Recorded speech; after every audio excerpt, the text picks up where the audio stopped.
So I got a Raptor, and I love this thing.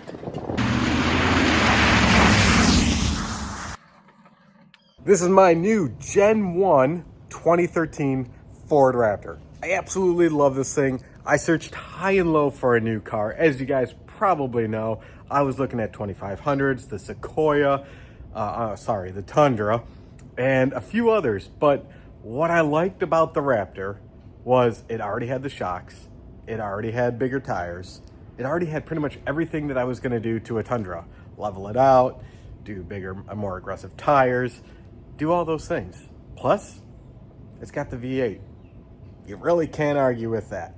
So I actually test drove a couple of these. I test drove the first gen, this one, the second gen, third gen. Now the third gen has been my favorite. I just couldn't fathom the price tag, to be honest with you. It was, 70s, and brand new was 80s, and I don't know. Just had a hard time swallowing that pill. The second gen was not my favorite. I couldn't get comfortable in it.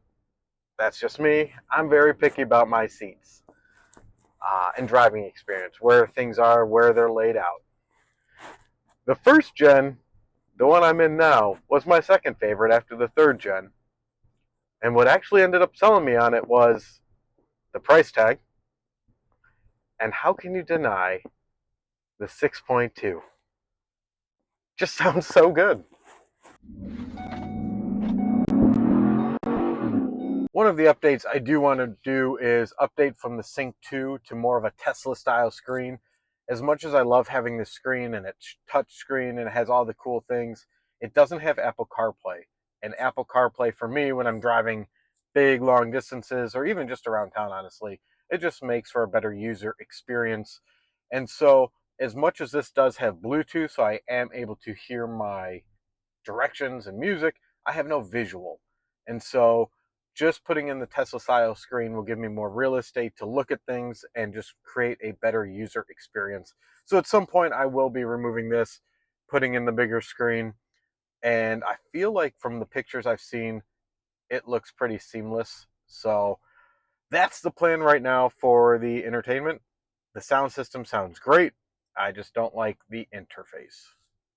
Another update I'm looking to do is these power outlets. As much as I love them, and there's one in the center console here, is they aren't switched. So when I plug something in, say a radar detector or my phone mount that usually sits right here, that stays on all the time. So when the truck sits off, and let's just say it's parked for 5 days, it'll be draining the battery. And to me, that's not that great. So what I'd like to do is switch the outlets.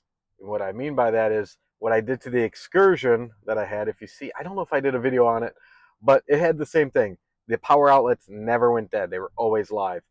I just went in and added a toggle switch on and off to be able to turn them off when the car's off. And therefore, or I could turn it on if the car's off if I'm sitting in there and I want power to something. But it gives me the opportunity to, just get into the habit, turn the car off, flip that switch, everything goes dead.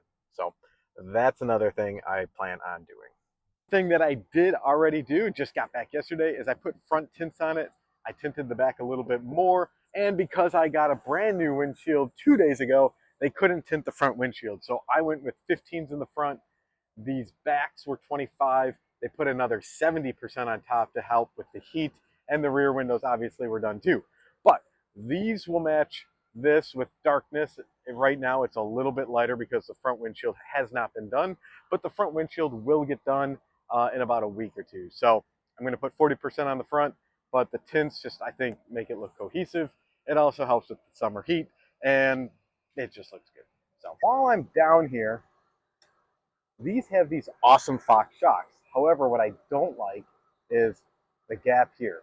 I want to make the Fox shocks go to mid-perch, as they call it. So there's 3 settings: low, middle, high. I'm going to go to mid-perch.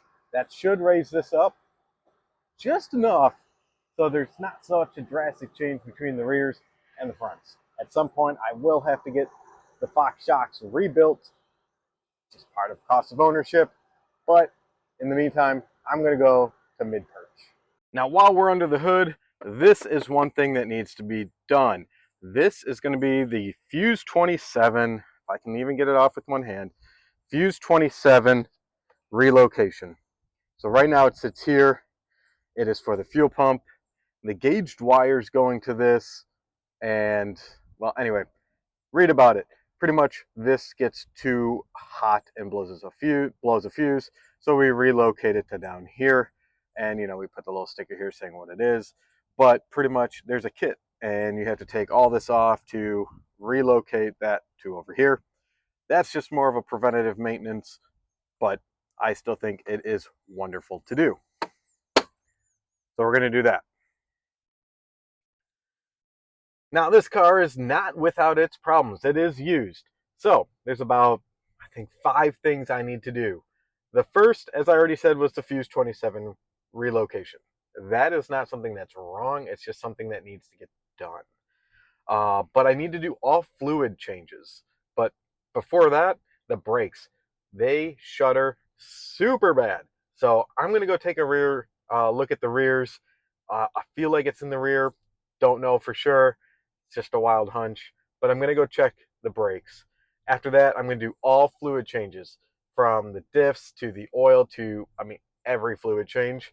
And probably put a new rear diff cover on it just because I think it looks cool. And if it has this better cooling fins on it to help keep it cool, why not?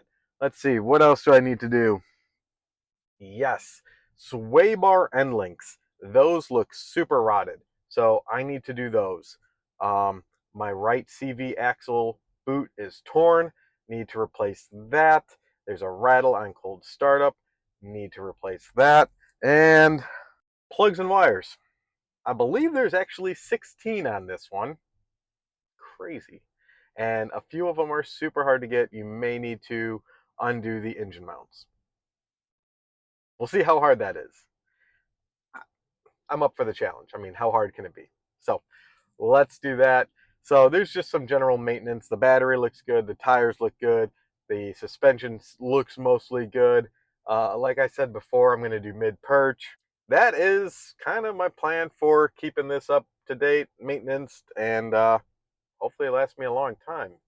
So, a few fun things, a few general maintenance. It's going to be a good truck. Thanks so much for watching, guys. Be on the lookout for my next couple videos. The next one's going to be 5 things I dislike about this truck that I want to change, or things I can't change but I still dislike about it. And then 5 tips or tricks and secret things I found about this truck that, I don't know, you might not know about. So be on the lookout for that, because that's something kind of cool, like little hidden Easter eggs. But in the meantime, like, subscribe, and remember, keep busy and working on your cars, because how hard can it be?